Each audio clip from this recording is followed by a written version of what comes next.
Corpse soup, $5, the sign said. I went all, and, for a while. The little fair-haired girl behind the cute little makeshift counter giving me several variations of mildly annoyed facial expressions. What is it? I finally asked. Corpse soup, she answered. Says so on the sign. Yeah, I replied. But what's in it? Corpses, dummy, she said sourly. Are you perhaps somewhat cerebrally challenged? Yes. I mean, no, I stammered. But what kind of corpses? I don't know the freaking name, she said. You want some or what? I shuffled nervously back and forth, throwing worried glances all over the place. Yeah, I finally murmured. The girl shrugged and carefully opened the lid to the massive, bubbling cauldron behind her. The putrid smell hit my nostrils like a decomposing freight train soaked in acid. I instantly doubled over in disgust.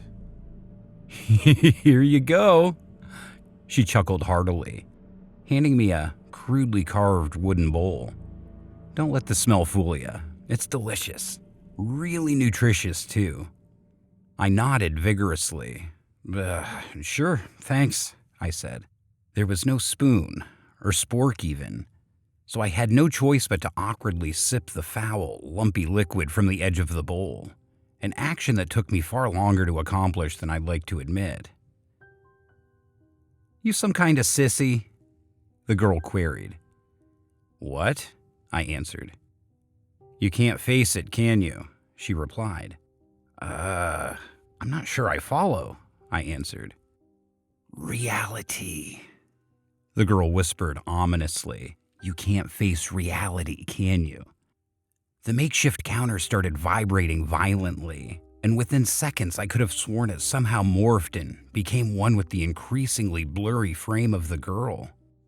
I stumbled back in fear. What is happening? Well, the discordant voice of the girl called. This isn't real, is it, dummy? No, I said. No, that's not it. You sure about that? The girl grinned. Take another look.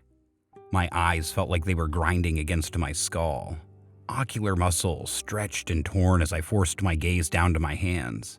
No, I muttered at the sight of all the blood dripping from them in uneven intervals. No, I can't. There was no bowl. There was no counter. There was no girl, and there was no corpse soup. There was nothing but the endless forest, the biting cold, and the mutilated remains of my friend David. David? Don't worry too much about it, the girl whispered in my ear. It was him or you. The knife was still stuck in his abdomen, an uneven vertical slice, exposing a lot of disgusting-looking stuff that shouldn't have been on the outside of his body, I think. It was all bloody and gooey and runny and... What is it? I finally asked.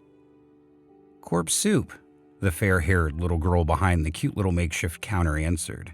Says so on the sign.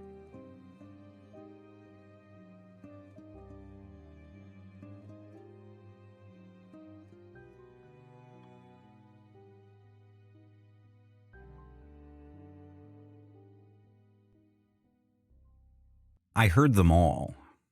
I heard the screams of pain and cries for help.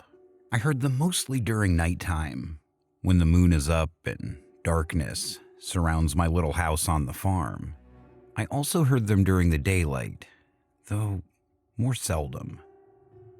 The voices sounded like they're from teenage girls asking for help. Where am I? Somebody help me. Once, I heard a voice saying she's in the basement, and I spent hours looking for her in my basement.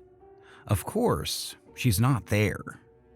Of course, these voices are just in my head. Who else would they belong to? I'm the only one living in the house since my wife and daughter died in that tragic car crash a year ago. In this rural place, I'm lucky to have a neighbor while the other houses are miles away from ours. They're an old couple who are just so warm and friendly. I wish they were my parents. I confided in them during my worst days, and they recommended I see their daughter, who happens to be the best psychiatrist in town. Months of therapy and loads of pills later, I can somehow manage to get by day to day without the voices.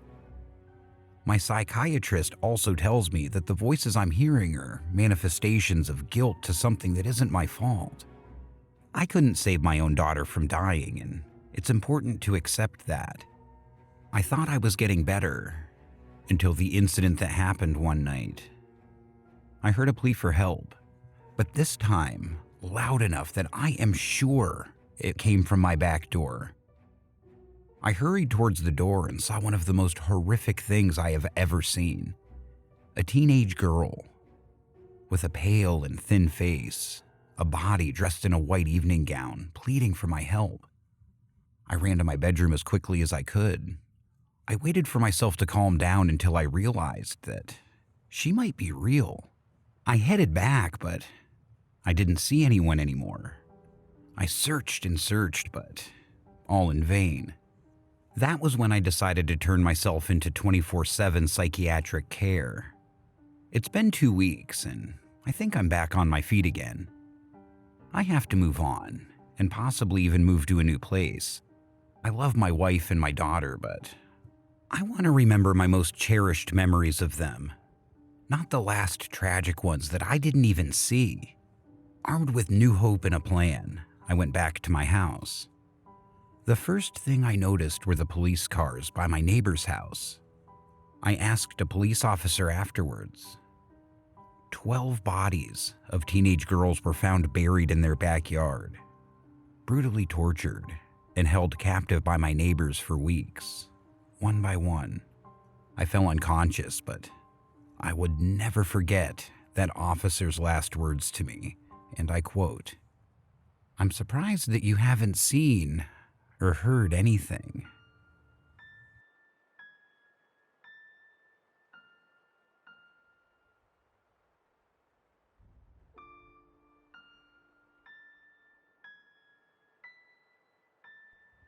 My mother has been acting strange lately.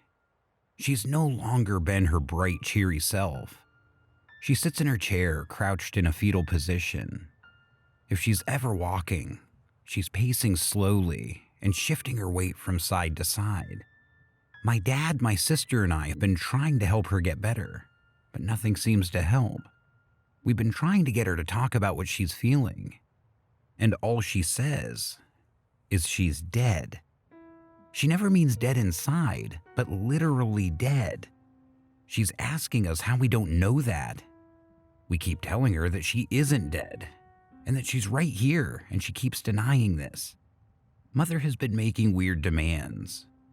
That we find her body, give her a funeral, let her go, that kind of thing. She says she sees her skin decomposing and smells her decaying body in the forest. I keep asking her what she's talking about. She's referring to a night she came home late after having a meeting with some friends. She came home around 11 p.m. and we assumed she just lost track of time. The strange thing was that her car is nowhere to be found. We asked her if she walked home, and all she tells us is that she died in a wreck. According to her, she slid off the road and her car tipped over. The impact killed her, she says. We've been trying to convince her she's alive. Nothing is helping. Then I got a call from the police. The officer on the line said that a car was found on the side of the road, tipped over. The person inside, who'd been dead for days, fits my mother's description. They wanted someone to come to the morgue and identify the body. I was frozen with uncertainty after hanging up. My mother walked up to me, and I felt a cold draft wafting through my body. "See you at the funeral," was the last thing she said to me before she evaporated in the thin, cold air.